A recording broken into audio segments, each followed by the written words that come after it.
నమస్కారం. ఆర్వీఆర్ టీవీకి స్వాగతం. 2020 వరల్డ్ కప్లో ఇండియా సెమీఫైనల్కి చేరుతుందా, వెస్టిండీస్ని కొడుతుందా? ఇప్పుడు అందరిలో కూడా చాలా ఆసక్తికరంగా మారింది ఈ విషయం. అలాగే గ్రూప్ బిలో స్టేజ్లో కూడా చూసుకుంటే పాకిస్తాన్ వస్తుందా, న్యూజిలాండ్ వస్తుందా? సో పాకిస్తాన్ గెలవాలంటే కొన్ని సినారియోస్ కూడా ఉన్నాయి. అయితే కోల్కతాలో వెదర్ కండిషన్ ఎలా ఉంది ఇండియా వర్సెస్ వెస్టిండీస్ మ్యాచ్కి? సో మరి అక్కడ వర్షం పడితే ఒకవేళ ఏంటి అనే పరిస్థితి అనేది చాలామంది అడుగుతున్న ప్రశ్న. సో ఇవన్నీ కూడా మనం డిస్కస్ చేద్దాం. మనతో పాటు స్టూడియోలో క్రికెట్ అనలిస్ట్ ఎక్స్పర్ట్ సందీప్ ఉన్నాడు. ఎస్కేబీ షార్ట్స్ ద్వారా చాలా ఫేమ్ సంపాదించాడు సందీప్ని పలకరించి చాలా విషయాలు తెలుసుకుందాం. హాయ్ సందీప్. హాయ్ సార్, ఎలా ఉన్నావు? All good. So first question ఏంటంటే, చాలామంది సోషల్ మీడియాలో వర్షం పడి మ్యాచ్ రద్దయితే చెరో పాయింట్ వస్తుంది కదా, అప్పుడు ఇండియా ఇంటికే కదా అని అడుగుతున్నారు. వాళ్ళందరికీ చెప్పేది ఏంటంటే వర్షం పడదు, వర్షం పడుతుంది. ఈ భయం వల్ల భూమే కంపించింది, అక్కడ భూకంపం వచ్చింది. అండ్ అదృష్టం కొద్దీ ఎటువంటి ప్రాణ నష్టం కానీ ఆస్తి నష్టం కానీ జరగలేదు. అండ్ ఇప్పుడు అంతా కూడా చాలా చక్కగానే ఉంది. అక్కడ ఒక్క చుక్క వర్షం పడదు. అండ్ ఆ మ్యాచ్ పూర్తి స్థాయిలో 20 ఓవర్లు అటు 20 ఓవర్లు ఇటు జరుగుతుంది. సో 40 ఓవర్ల మ్యాచ్ సరే పోనీ, ఒకవేళ చేసి తొందరగా అయిపోయినా లేకపోతే మ్యాచ్ తొందరగా అయిపోయినా ఖచ్చితంగా మనం ఫుల్ లెవెల్ మ్యాచ్ చూడబోతున్నాం. ఎటువంటి కుదించే మ్యాచ్లు అయితే చూడట్లేదు. We're watching a full match India versus West Indies. So దాని గురించి మర్చిపోండి. సరే, ఇంకొక క్వశ్చన్ ఉంది ఏంటంటే, మనం హ్యూజ్ మార్జిన్తో జింబాబ్వే మీద గెలవాల్సింది. సో ఎందుకు శివం దూబేకి ఒక ఓవర్ కొట్టినా కూడా రెండో ఓవర్ ఇచ్చి మరి ఎందుకు ఆ మార్జిన్ తగ్గించారు? బెటర్ రన్ రేట్ ఉంటే బెస్ట్ కదా ఇలాంటి సిచ్యువేషన్ వచ్చినప్పుడు అనేది చాలామంది క్వశ్చన్. ఐ థింక్ వెదర్ చూసుంటారు. అక్కడ వర్షం పడట్లేదని చెప్పేసి అర్థమైన తర్వాత శివం దుబేకి బౌలింగ్ ఇచ్చుంటారని నా ఫీలింగ్. సెమీఫైనల్స్కి మనం గ్రూప్ టాప్ చేసి వెళ్ళామా, గ్రూప్ సెకండ్గా వెళ్ళామా అనేది డజంట్ మ్యాటర్ ఎట్ ఆల్. దానివల్ల మనకు వచ్చే లాభం లేదు, లేకపోతే మనం చూసుకోవాల్సిన నష్టం లేదు. సెమీస్కి వెళ్ళామా లేదా అనేది ఇంపార్టెంట్. సెమీస్కి వెళ్ళిన తర్వాత అక్కడ నాకు ఈ అపోనెంటే కావాలి, నాకు ఆ కోకే కావాలంటే కుదరదు. ఎవరు వచ్చినా కూడా ఓడించాల్సిన అవసరం ఉంది. ఓడిస్తేనే ఛాంపియన్స్ అవుతారు, లేదా our as simple as that. So అలాంటి పరిస్థితుల్లో ఇండియాకున్న సమస్య ఏంటి? 6th బౌలింగ్ సమస్య. అది మనం యూఎస్ఏ మ్యాచ్ అప్పుడు మాట్లాడాం, పాకిస్తాన్ మ్యాచ్ అప్పుడు మాట్లాడాం, సౌత్ ఆఫ్రికా మ్యాచ్ అప్పుడు మాట్లాడాం. ఇండియా ఈ టోర్నమెంట్లో ఉన్నంత వరకు India will face that problem. India finals ఆడుతుందనేది నా నమ్మకం. ఫైనల్స్లో కూడా ఈ ప్రాబ్లం వస్తుంది. సో ఆ ప్రాబ్లమ్ని సాల్వ్ చేయాలంటే 6th బౌలర్ చేత బౌలింగ్ వేయించాలి. అతని చేతిలో బాల్ పెట్టి వేయరానైనా అని చెప్పాలి. సో సూర్య అతనికి బాల్ ఇవ్వడంలో నాకు ఎటువంటి టాక్టికల్ ఫ్లా కనిపించలేదు. దూబే సరిగ్గా బౌలింగ్ అనేది ఒప్పుకుంటా. సరే, ఒక ఓవర్లో 25 రన్లు ఇచ్చిన తర్వాత మళ్ళీ ఎందుకు ఇంకో ఓవర్ ఇచ్చాడంటే మ్యాచ్ అయిపోయింది. 256 కొట్టిన తర్వాత there was no way Zimbabwe was winning that match. So ఎక్కడో అక్కడ 6th బౌలర్ని పెళ్లి కూతురులో దాచిపెట్టకుండా ఈ మ్యాచ్లో కూడా ట్రై చేయకుండా రేపు సడన్గా నిజంగానే అవసరం వచ్చినప్పుడు దూబేకి బాల్ ఇచ్చినప్పుడు అతను ఇంకో 25 కొట్టించాడు అనుకో, అక్కడ ముందే ఇచ్చుండొచ్చు కదా, నీళ్ళే మాట్లాడేవాళ్ళు. సో వికెట్ అనేది ఎప్పటికైనా కూడా ఒక బౌలర్కి కాన్ఫిడెన్స్. అండ్ ఇదే దూబే మన ఏషియా కప్ ఫైనల్స్లో హార్దిక్ పాండ్యా లేని లోటుని తీర్చాడు. ఇదే దూబే మన డివాల్డ్ బ్రేవిస్ వికెట్ తీశాడు. న్యూజిలాండ్ సిరీస్ జరిగినప్పుడు డారెల్ మిచెల్ ఎవరైతే బాగా 100 కొట్టాడు అతను వికెట్ తీశాడు. సో అతను ఏమీ ఒక వీళ్ళ భాషలో చెప్పాలంటే ఒక మీడియాకర్ బౌలర్ ఏం కాదు.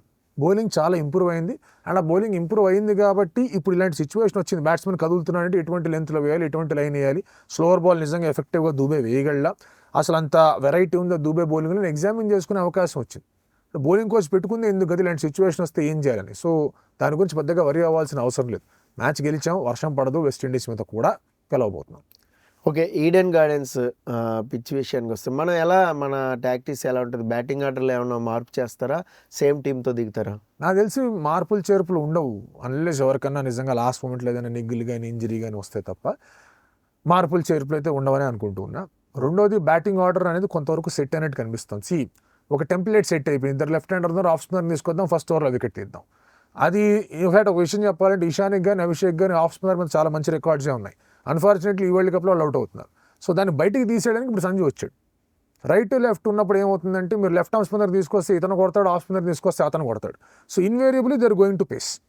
సో వెస్టిండీస్ కూడా మళ్ళీ అకీల్ హుసేన్నో లేకపోతే రాస్టన్ చేసినా ట్రై చేస్తారా?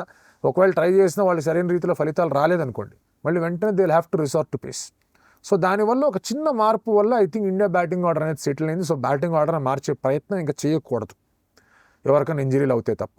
స్ట్రాటజీ అంటారా, బ్యాటింగ్ ఫస్ట్ మనకు వర్కౌట్ అవుతుంది అదే చేసుకుంటుండడమే. బట్ ఇక్కడ ఎక్స్పెరిమెంట్లు చేయకూడదు. ఇక్కడ సెమీస్ ఖచ్చితంగా వెళ్ళాలి. ఆల్రెడీ సెమీస్కి వెళ్ళిపోయామంటే ఇక్కడ మనం ఫీల్డింగ్ ఎంచుకొని అలాంటివన్నీ ఆలోచించుకోవచ్చు. కానీ టాస్ గెలిస్తే బ్యాట్ ఫస్ట్. డ్యూ పడబోతోంది, డ్యూ ఉంది అక్కడ. ఎందుకంటే సన్సెట్ చాలా తొందరగా అవుతుంది, రాత్రిపూట టెంపరేచర్ చాలా గట్టిగా డ్రాప్ అవుతుంది. సో కొంచెం డ్యూ వచ్చే అవకాశాలు ఉన్నాయి. But still bat first, put runs on the board. India ఆ విధంగానే వెస్టిండీస్ మీద ప్రెషర్ క్రియేట్ చేయగలదు. బట్ మనోడు ఆ మ్యాచ్లో టాస్ గెలుస్తాడనే దాని మీద మాత్రం నాకు అప్పటికీ డౌట్లు ఉంది. సో వెస్టిండీస్ కూడా ఇండియాని చేస్ చేద్దాం, 170 దాకా కొడదాం అనే ఆలోచనలో వాళ్ళు కూడా ఉంటారు. 170 విల్ బి ఎ డిఫికల్ట్ చేస్, అది మనం ఒప్పుకొని తీరాలి. ఎందుకంటే ఇండియా T20 వరల్డ్ కప్లో 160 పైన చేసులు 3 సార్లే చేసింది. 3 సార్లు it was Virat Kohli who lead the చేస్. విరాట్ లేడు ఇప్పుడు. అలాగని చెప్పి చేయలేరు అనట్లా, చేస్తారు, ఖచ్చితంగా చేస్తారు. అది మారబోతుంది, ఆ స్టాటిస్టిక్ మారబోతుంది. India will chase 160+. But must win గేమ్లో the moment you see 8.5 runs per over, 8 runs per over, మీకు ప్రెషర్ ఆటోమేటిక్గా ఉంటుంది. అంటే ఇప్పుడు మనం బ్యాటింగ్ ఆర్డర్లో చూసుకుంటే కొంచెం తిలక్ వర్మ మరి లో ఆర్డర్కి వెళ్ళిపోయాడు అనిపిస్తుందా? ఇక తప్పదు, ఇప్పుడు వెళ్ళాడు, అక్కడ బాగానే ఆడాడు. టాప్ ఆర్డర్లో బాగా ఆడుతుండేవాడు, అక్కడ కుదరట్లేదు. వెళ్ళాడు, అక్కడ 16 బాల్లో 44 ఎంతో కొట్టాడు. సో బాగానే ఉన్నాడు అక్కడ. ఇప్పుడు కెలకాల్సిన పని పెట్టుకోకూడదు. పాయింట్ ఏంటంటే ఫ్లెక్సిబిలిటీ పెట్టుకోవాలి. ఫ్లెక్సిబిలిటీ అనేది ఎప్పటికైనా అవసరమే. ఇప్పుడు మొన్న హార్దిక్ పాండ్యా తిలక్ కన్నా ముందు వచ్చాడు. నిజంగానే 3వ వికెట్ 10 ఓవర్లో పడింది అనుకోండి, Tilak will come ahead of Hardik Pandya. So ఆ ఫ్లెక్సిబిలిటీ అనేది ఉంటుంది తప్ప ఇప్పుడు మళ్ళీ తిలక్ని 1 down ఆడించాలి ఇలాంటి ప్రయత్నాలు మాత్రం చేయకూడదు. సెట్ అయి ఉంది. ఐ థింక్ బ్యాటింగ్ ఆర్డర్లో మార్పులు చేర్పులు చేయకూడదు.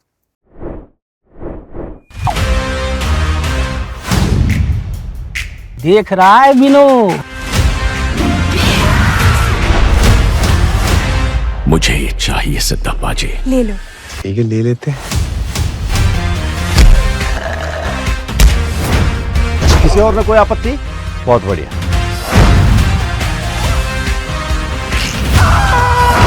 सर ये सब कनेक्टेड है. क्या कनेक्शन है?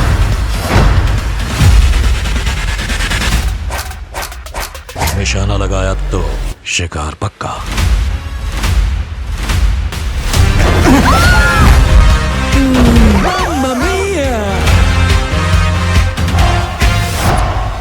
इस गद्दी की गरिमा इस पे बैठने वाले से होती है. Hi, this is Rana Daggubati.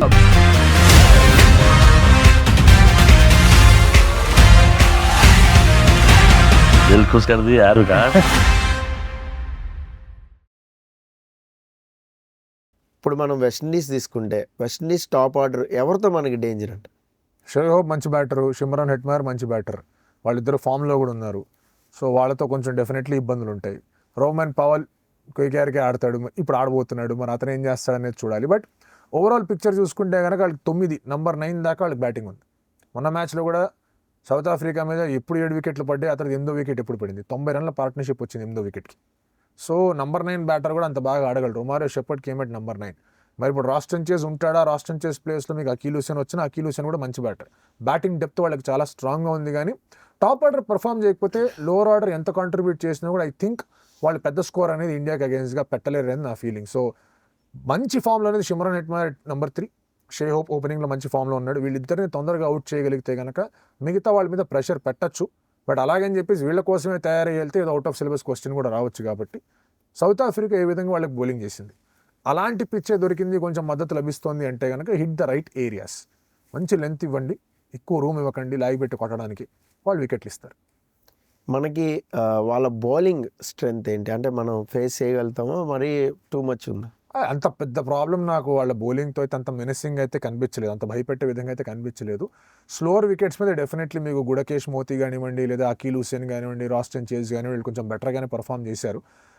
Jason holder కూడా కాస్త స్లోవర్ వన్స్ వేసి కాస్త ఇబ్బంది ఏమైనా పెట్టచ్చు. జడెన్ సీల్స్ కూడా ఉన్నాడు, మాథ్యూ ఫోర్డ్ కూడా ఉన్నాడు. మాథ్యూ ఫోర్డ్ యాక్చువల్గా పవర్ ప్లేలో ఎక్కువ బౌలింగ్ వేసే అవకాశాలు ఉంటాయి. బట్ అంత స్ట్రాంగ్గా అంత ఇబ్బంది పెట్టే విధంగా అయితే వాళ్ళ బౌలింగ్ కనిపించాలి. వాళ్ళ గ్రూప్ స్టేజ్ మ్యాచ్లు కానీ, లేదా సూపర్ ఇందులో జరిగిన మ్యాచ్లు కానీ, సూపర్ 8లో జరిగిన మ్యాచ్లు కానీ అంత స్ట్రాంగ్ అనిపించాలి. స్కోర్ బోర్డ్ ప్రెషర్ వల్ల వాళ్ళ బౌలింగ్ మైట్ డూ వెల్. ఆ స్కోర్ బోర్డ్ ప్రెషర్ పెట్టనివ్వకుండా ఉంటే ఐ థింక్ వాళ్ళ బౌలింగ్తో మనకు సమస్య ఉండదు. ఇప్పుడు ఈడెన్ గార్డెన్స్ పిచ్ అంటే స్పిన్నర్కి కొంచెం అనుకూలంగా ఉంటుంది అని ఒక న్యూస్ కూడా వస్తుంది. సో అంటే ఎలా ఉండబోతుంది అంటే టాస్ గెలిచి ఫస్ట్ బ్యాటింగ్ తీసుకుంటే బెస్టా, లేదంటే సెకండ్ బ్యాటింగ్ చేజింగా? సో ఎంత టార్గెట్ అనేది ఫిక్స్ చేయాలి మనం? చెన్నై వికెట్ లాగా ఉంటుంది నా ఫీలింగ్. అంటే కొంచెం బ్లాక్ సాయిల్ వికెట్ అది కూడా, మన ఈడెన్ గార్డెన్స్ కూడా. చెన్నై వికెట్ చాలా హార్డ్గా మంచి షైన్తో కనిపించింది. మరి అంత హార్డ్గా అంత షైన్తో అంత బౌన్స్ వస్తుందా అనేది చూసుకోవాల్సిన ఒక అంశం కోల్కతా వికెట్ అనేది. అండ్ డ్యూ పడే అవకాశం ఉంటుంది. చెన్నైలో ఒక ఇది కూడా డ్యూ పడలేదు మనకి. అహ్మదాబాద్లో కూడా ఏదో కెమికల్ కోటింగ్ చేశారు, అక్కడ కూడా డ్యూ రాలేదు. సో బట్ ఇక్కడ eastern part of the country కాబట్టి కొంచెం ఇందాక మాట్లాడుకునే టెంపరేచర్ డిప్ అయ్యి కొంచెం డ్యూ ఏమన్నా వచ్చిందని డెఫినెట్లీ స్పిన్నర్స్ కాస్త ఇబ్బంది ఉండొచ్చు if you're defending the target. అలాగని ఇండియా టార్గెట్ని చేస్తూ ఆడినప్పుడు సౌత్ ఆఫ్రికాకి అగేన్స్ట్గా ఏ విధంగా ఆడారో తెలుసు. ఆ ప్రెషర్ అనేది ఉంది. So I don't think India template ఏం మార్చదు. ఫస్ట్ బ్యాటింగ్ చేస్తారు అండ్ బ్యాటింగ్ వికెటే, మనం ఎంత కాదనుకున్నా కూడా అదేమి ఆగి వచ్చే వికెట్ లాగైతే నాకు కనిపించట్లేదు. It is a good batting wicket లాగా కనిపిస్తుంది. Score 200+ and then defend. Okay, Kuldeep వచ్చే ఛాన్స్ ఏమైనా ఉంటుందా? అంటే ఎక్కడ ఆడించాలి, ఒకవేళ ఎవరిని డ్రాప్ చేయాలి ఆడించాలి? వస్తే బాగుంటుంది. నాకు కూడా కుల్దీప్ని ఆడించాలనే ఉంది అటువంటి వికెట్ మీద. ఎందుకంటే కుల్దీప్ అండ్ వరుణ్ కలిసి ఆడుతున్నప్పుడు వాళ్ళిద్దరి స్ట్రైక్ రేట్ చాలా హ్యాపీగా ఉంటుంది, వికెట్ టేకింగ్ స్ట్రైక్ రేట్. వాళ్ళిద్దరిలో ఒకళ్ళు ఆడినప్పుడు ఇద్దరికి ఇబ్బంది ఎదురయ్యాయి. బట్ కుల్దీప్ వస్తే ఎవరిని పక్కన తీయాలి? హర్షదీప్ సింగ్ని పక్కన తీయాల్సి వస్తుంది. హర్షదీప్ సింగ్ మొన్న చెన్నై వికెట్ మీద 3 వికెట్లు తీశాడు ఆ జింబాబ్వే మ్యాచ్లో. అండ్ హర్షదీప్ సింగ్ తన ఫస్ట్ ఓవర్లోనే వికెట్ ఇచ్చాడు అంటే కనుక ఇండియా 100% మ్యాచ్ గెలుస్తుంది. సౌత్ ఆఫ్రికా మీద కూడా హర్షదీప్ బాగానే వేసాడు. ప్లస్ ఇక్కడ మళ్ళీ డ్యూ పడే అవకాశాలు ఉంటాయి. కుల్దీప్కి ఈడెన్ గార్డెన్స్లో అంత మంచి రికార్డ్ లేదు. సో వీటన్నిటిని దృష్టిలో పెట్టుకొని నెక్స్ట్ మ్యాచెస్ కూడా ఇంకా ముంబైలోనూ అహ్మదాబాద్లోనూ ఆడాలి. సో ఐ థింక్ కుల్దీప్ని తీసుకురావడం will be a big gamble అనేది అవుతుంది. చెన్నై వికెట్ మీద తీసుకొని వచ్చి ఉండాల్సింది. బట్ ఒక్కసారి అంత హార్డ్ వికెట్ చూసిన తర్వాత there was no way Kuldeep was coming. అందుకే హర్షదీప్ సింగ్ వచ్చాడు. సో ఏదన్నా ఇంకా రిస్క్ తీసుకొని గ్యాంబుల్ చేద్దాం అంటే తప్ప కుల్దీప్ టీంలో నేనైతే చూడట్లా, unless it's heavy risk. Okay, ఫైనల్గా మనకి ఇండియన్ టీంకి ఎవరు కీ ప్లేయర్ అవ్వబోతున్నారు? మనం తెలిసినంత వరకు it is against West Indies. So again Abhishek Sharma కొంచెం ఫామ్ వచ్చింది. 1 రన్ కొట్టు పులి అన్నాం, 50 కొట్టాడు. సో ఆ మ్యాచ్లో కొట్టలేదు సౌత్ ఆఫ్రికా మ్యాచ్లో, ఆ తర్వాత మ్యాచ్లో 50 కొట్టాడు. టెక్నిక్లో మార్పులు చేసుకున్నాడు, కొంచెం ఆగే ఆడుతూ ఉన్నాడు, జాగ్రత్త పడుతూ ఉన్నాడు. So I think Abhishek Sharma is a trump card. ఇక్కడి నుంచి మొత్తం సిరీస్లో Abhishek Sharma is a trump card. వరుణ్కి 2 ఆఫ్ డేస్ వచ్చాయి. Varun will also do well. So వీళ్ళిద్దరి మీద హోప్ ఉంది. సో చూద్దాం మరి మనకి ఇండియా సెమీఫైనల్కి వెళ్తుందా లేదా అనేది. ఇంకొక అదర్ క్వశ్చన్స్ ఏంటంటే, పాకిస్తాన్ సినారియో ఏంటి? పాకిస్తాన్ శ్రీలంక మీద ఒక టార్గెట్ అనేది ఫిక్స్ చేసుకుంటే ఒక 64 రన్స్ ఆర్ మార్జిన్తో గెలవాలన్నారు. అలాగే ఒకవేళ సెకండ్ బ్యాటింగ్ అయితే 13 overs or something. So Pakistan ఏమన్నా ఛాన్సెస్ ఉన్నాయంటవా? సార్ మీరు ఇప్పుడు మ్యాచ్ ఆడుతున్నారు, ball wide out side off stump పడింది, వదిలేస్తారా ఆడతారా? పాకిస్తాన్ సంగతి కూడా అంతే. చాలా wide out side off stump ఉన్నారు, అవుట్ సైడ్ ఆఫ్ స్టంప్, వాళ్ళకి ఛాన్స్ లేదు. 65 మార్జిన్తో శ్రీలంక వికెట్ల మీద పాకిస్తాన్కి కొట్టే సత్తా ఉందంటే ఆన్సర్ ఈస్ అబ్సల్యూట్లీ నాట్. లేదు. వాళ్ళు కలిసి వచ్చింది శ్రీలంక కూడా మా దగ్గర ఒక సెమీఫైనల్ ఉంటుంది కదా అని చెప్పేసి ఆలోచించి వాళ్ళు ఏమన్నా ఉన్నా, లేదా మేము మా క్రౌడ్ కోసం ఆడాలి, అట్లీస్ట్ ఒక్క మ్యాచ్ అన్నా మేము గెలవాలని ఎక్స్ట్రా ప్రెషర్ వాళ్ళ మీద పెట్టుకొని వాళ్ళు చతికలు పడితే తప్ప పాకిస్తాన్కి నిజంగా ఛాన్స్ లేదు. పాకిస్తాన్ గెలవచ్చు శ్రీలంక మీద 65 రన్ల మార్జిన్తోనో లేకపోతే 13 ఓవర్లతోనో కొట్టి గెలవడం అనేది మాత్రం కష్టంగా కనిపిస్తుంది. చేయలేరు అనట్లేదు, బట్ నా ఒపీనియన్లో, మై థింకింగ్లో I think Pakistan is eliminated. Okay, న్యూజిలాండే వచ్చే ఛాన్సెస్. న్యూజిలాండ్ వస్తుంది, ఇండియా ఇంగ్లాండ్ సెమీఫైనల్, తర్వాత సౌత్ ఆఫ్రికా న్యూజిలాండ్ ఇంకో semifinal, India South Africa final. ఇది నీ ప్రిడిక్షన్. సో ఓకే, చూద్దాం మరి. Thank you Sandeep, thank you very much. So ఇది సందీప్, ఇండియా వెస్టిండీస్ని బీట్ చేస్తుంది, ఖచ్చితంగా సెమీస్ బెర్త్ సంపాదిస్తుంది. అలాగే సెమీస్లో కూడా ఇంగ్లాండ్ బీట్ చేసి ఫైనల్కి వెళ్తామని చాలా కాన్ఫిడెంట్గా చెప్తున్నాడు. సో మరి చూద్దాం ఏం జరుగుతుందో అనేది. అలాగే మీరు సందీప్ని ఏదైనా క్వశ్చన్స్ అడగాలన్నా, మీకేమన్నా క్రికెట్ దీని మీద సందేహాలు ఉన్నా కూడా కామెంట్ బాక్స్లో మస్ట్గా కామెంట్ చేయండి. అలాగే మన RVR టీవీని సబ్స్క్రైబ్ చేసుకోండి. This is Paritala Murthy signing off. By.